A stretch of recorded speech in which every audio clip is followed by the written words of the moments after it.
সত্যি দেশে আজ সুসন্তানের বড়ই আকাল। তাই তো শ্রী শ্রী ঠাকুর অনুকূলচন্দ্রের আকুল আরতি, আমি চাই শুদ্ধ আত্মা। যেমন এয়ারপোর্ট ছাড়া এরোপ্লেন যেখানে সেখানে অবতরণ করতে পারে না, নিরালম্ব বায়ুভূত অবস্থায় বহু সুপারসোল ভালো ভালো আত্মা ঘুরে বেড়াচ্ছে। উপযুক্ত মায়ের অভাবে তারা জন্ম নিতে পারছে না। কারণ ঠাকুর বলছেন, স্বামীর প্রতি টান যেমনই ছেলেও জীবন পায় তেমনি।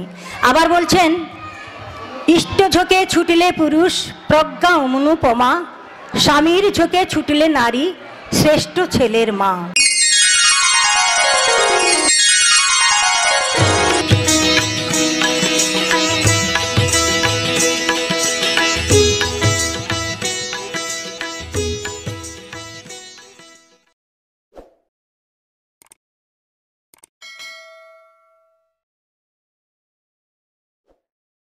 সর্বপ্রথম আমার জীবন রথের সারথি প্রিয় পরমের শ্রীপাদপদ্মে অন্তহীন শ্রদ্ধা জ্ঞাপন করি। বর্তমান প্রেক্ষাপটে আজকের আলোচ্য বিষয়টি অত্যন্ত গুরুত্বপূর্ণ। সুসন্তান গঠনে মায়েদের ভূমিকা। সত্যি দেশে আজ সুসন্তানের বড়ই আকাল। তাই তো শ্রী শ্রী ঠাকুর অনুকূলচন্দ্রের আকুল আরতি, আমি চাই শুদ্ধ আত্মা। এখন এই সুসন্তান গঠনে মায়েদের ভূমিকাকে দুইটি পর্যায়ে ভাগ করা যায়। এক, সন্তান প্রসবের আগে, দুই, সন্তান প্রসবের পরে।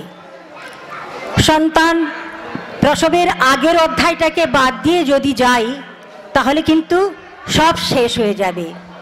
কারণ বীজাকারে সব কিছু ওই প্রসবের আগে, অর্থাৎ সৃষ্টিকালে, ওটাই হচ্ছে ক্রান্তিকাল। ওই ক্রান্তিকালটি কেমন হবে তার উপর নির্ভর করছে কেমন সন্তান সৃষ্টি হবে। যেমন এয়ারপোর্ট ছাড়া এরোপ্লেন যেখানে সেখানে অবতরণ করতে পারে না, নিরালম্ব বায়ুভূত অবস্থায় বহু সুপারসোল ভালো ভালো আত্মা ঘুরে বেড়াচ্ছে। উপযুক্ত মায়ের অভাবে তারা জন্ম নিতে পারছে না। স্বামী স্ত্রীর মিলনকালে স্ত্রী স্বামীকে যেভাবে ইম্পালস দেবে, উদ্দীপ্ত করবে, অর্থাৎ যেভাবে ভাবিত করবে, ঠিক সেইভাবেরই আত্মা গর্ভে প্রবেশ করবে। ঠাকুরের ভাষায় একেবারে খাপে খাপ মিলে যাবে। তাই জন্ম মুহূর্তটাই হচ্ছে সব থেকে বেশি ইম্পর্টেন্ট, সব থেকে বেশি গুরুত্বপূর্ণ। গর্ভে কু আত্মার প্রবেশ ঘটবে না শুদ্ধ আত্মার প্রবেশ ঘটবে তা নির্ভর করে সম্পূর্ণ মায়ের মানসিকতার উপর।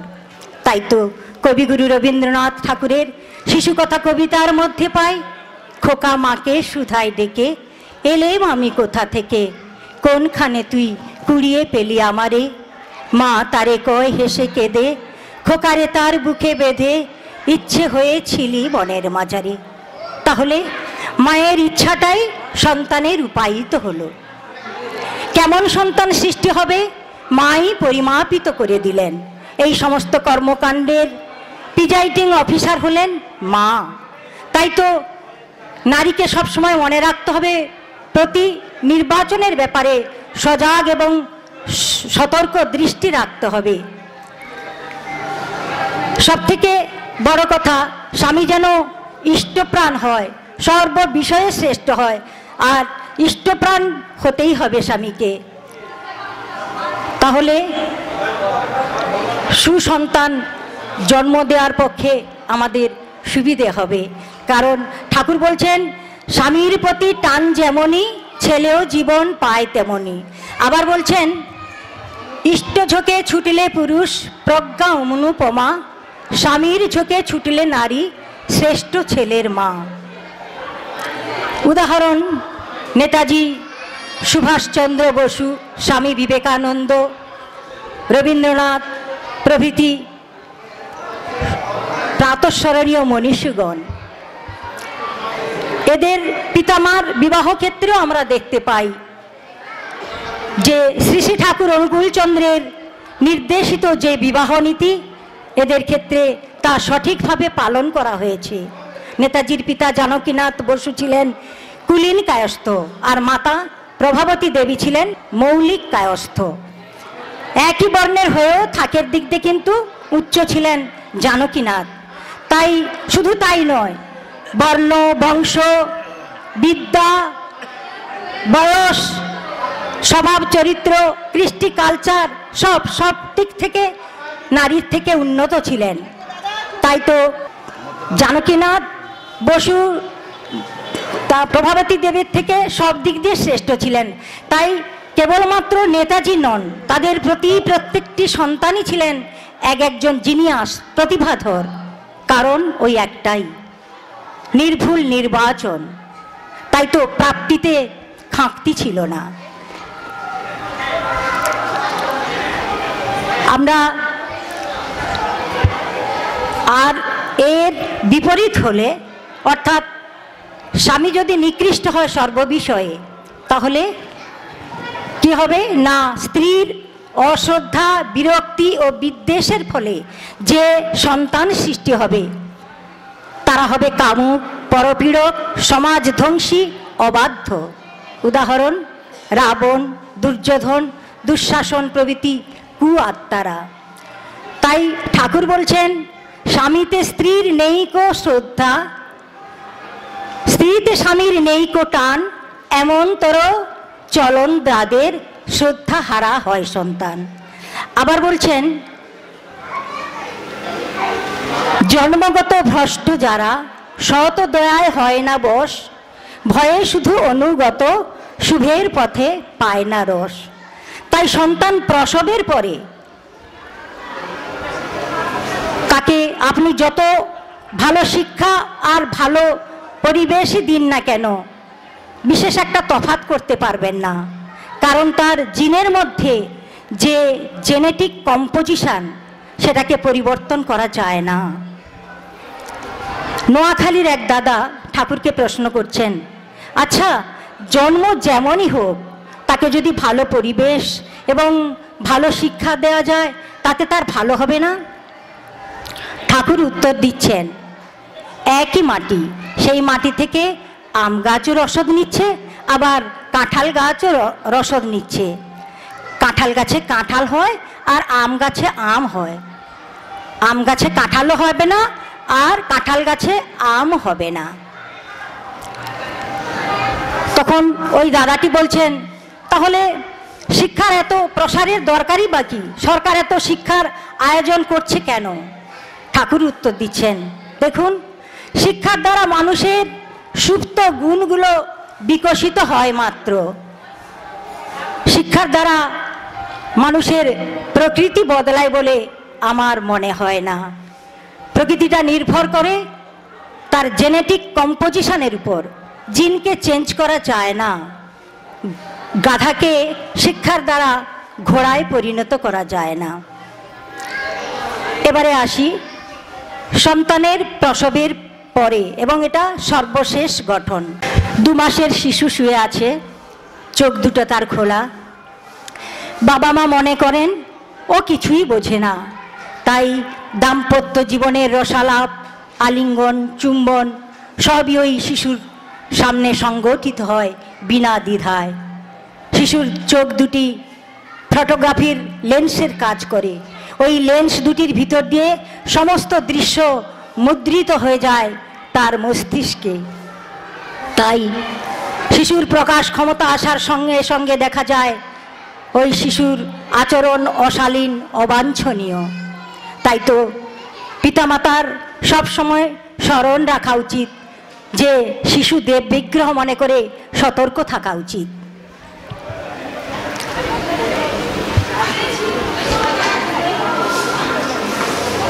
আর সবসময় মনে রাখতে হবে যে শিশুদের মাথায় এমনভাবে ঢুকিয়ে দিতে হবে যে সর্বমঙ্গলদাতা সর্বত্র বিরাজমান।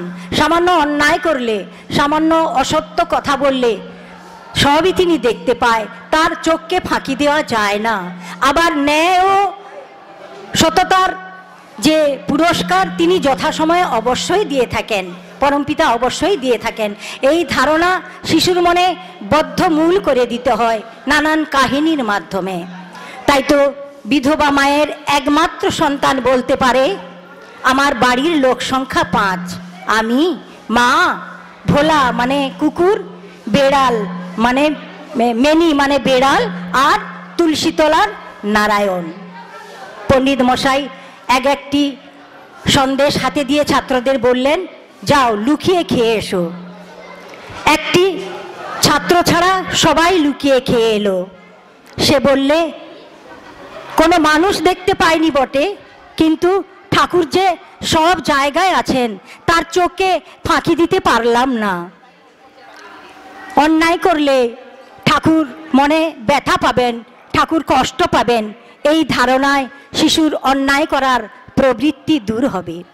বাড়িতে কোনো নতুন খাবার দাবার এলে ওই শিশুর হাত দিয়ে ঠাকুরকে নিবেদন করাতে হয়, তারপর বলতে হয়, মা যেন বলে, যাও তোমার বাবাকে দিয়ে এসো, আবার বাবা বলবেন তোমার মাকে একটু দিয়ে খেও।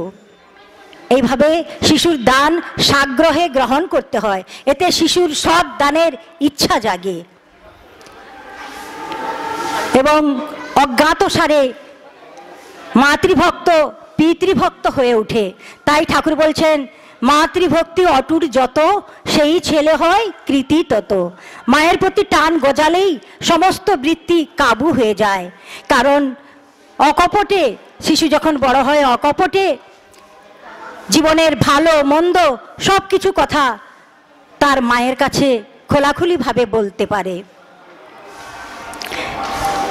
আর মায়েরা শিশুকে ঘুম পাড়ানোর জন্য, কান্না থামিয়ে ঘুম পাড়ানোর জন্য অযথা ভয় দেখান। ওই যে ভূত আসছে, ওই যে ডাইনি বেরোয়, নানান রকম ভয় দেখায়। এটা কখনোই করা উচিত নয়, কারণ ওই ভয়টা মানে এটা সত্যি না হলেও এই ভীতিটা কিন্তু বৃদ্ধ বয়স পর্যন্ত বদ্ধমূল হয়ে থেকে যায়। তাই শিশু মানে এটা এমন বদ্ধমূল হয়ে থেকে যায় যে সমাজে কাপুরুষের সংখ্যা বেড়ে যায় আর বীরপুরুষের অভাব ঘটে, বীরপুরুষের অভাব ঘটে যায়, কারণ মনে ওই যে ভীতি থেকে গেল। আর একটা কথা, মা বিশেষ করে শিশুকে পড়াতে বসে যেন কখনো না বলেন, আমাদের কপালে কি সন্তান জুটেছে রে, এর দ্বারাই কিচ্ছু হবে না। তাহলে বিষয়ের প্রতি ভয় এসে যাবে আর তার জীবনে বড় হওয়া সম্ভব হবে না।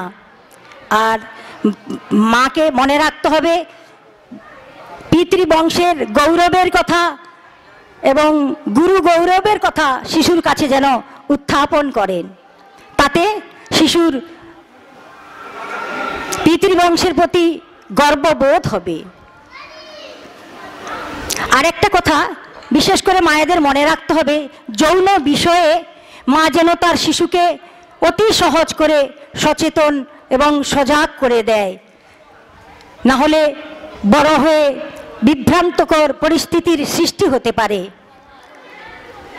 মা যেন তার শিশুকে ওই বিষয়ে খুব সতর্ক করে দেন, যাতে অযথা কৌতূহল, কিউরিসিটি, ঢাক ঢাক গুড় গুড় সন্তানের মনে স্থান না পায়। আর বড়রা শিশুকে শাসন করলে মা যেন কখনো বড়দের ঝগড়া না করেন, শিশুর পক্ষ নিয়ে বড়দের সাথে ঝগড়া না করেন, তাতে কিন্তু শিশুর ক্ষতি করাই হবে। বরং উল্টে বলতে হয়, এই যে শিক্ষক মশাই ছাত্রদের মারেন, সে তো তার মঙ্গলের জন্য, তোমাকে বড়রা শাসন করলে তোমার মঙ্গলই হবে।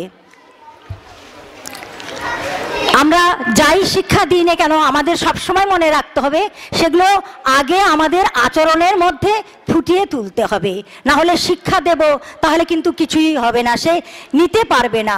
যদি মায়ের আচরণ ঠিক হয় তাহলে সে আপ শিখে যাবে। একটি মা তার শিশুকে পড়াচ্ছে, সদা সত্য কথা বলিবে, কদাচ মিথ্যা কথা বলিবে না। শিশুও মাথা দুলিয়ে দুলিয়ে মুখস্থ করছে, সদা সত্য কথা বলিবে, কদাচ মিথ্যা কথা বলিবে না। হঠাৎ এক পাওনাদার আসছে, মা দেখতে পেয়ে মা বলছে, এই আমি বাড়িতে নেই বলবি, বলে মা সোজা গোয়াল ঘরে চলে গেলেন। পাওনাদার এসে বলছে, তোর মা কোথায় রে? শিশুর উত্তর, মা ঘরেও নেই, গোয়াল ঘরেও নেই। মা একটা মিথ্যা কথা বলল, শিশু দুটো মিথ্যা কথা বলল, মিথ্যার উপর মিথ্যা। সে শিখলো যা পড়ছি তার সঙ্গে বাস্তবের কোনো মূল নেই। ঠাকুর বলছেন, আধো কথার সময় থেকে করে করিয়ে যা শিখাবি সেইটি হবে মোক্ষম ছেলে, হিসেবে চল নয় পস্তাবি। তাই উপসংহার পর্বে বলি, ছেলে মেয়ে যেমন হলে আমার ভালো লাগে, আগে থেকে আমারও তো তেমনি করা লাগে। তাই মায়েরা যদি চার চোখ হয়ে শিশুর শৈশবটা লক্ষ্য রাখেন, তাহলে দেশ, সমাজ, রাষ্ট্র, এমনকি সারা পৃথিবী স্বর্গভূমি হয়ে উঠবে নিঃসন্দেহে। আজ আমি এখানেই রাখছি। আপনারা প্রত্যেককে সুস্থ, নিরোগ, ইষ্টময়, সুদীর্ঘ জীবনের অধিকারী হয়ে উঠুন। পরমপিতার রাঙার আতুল চরণে এই আমার একান্ত প্রার্থনা। জয় গুরু, বন্দে পুরুষোত্তমম।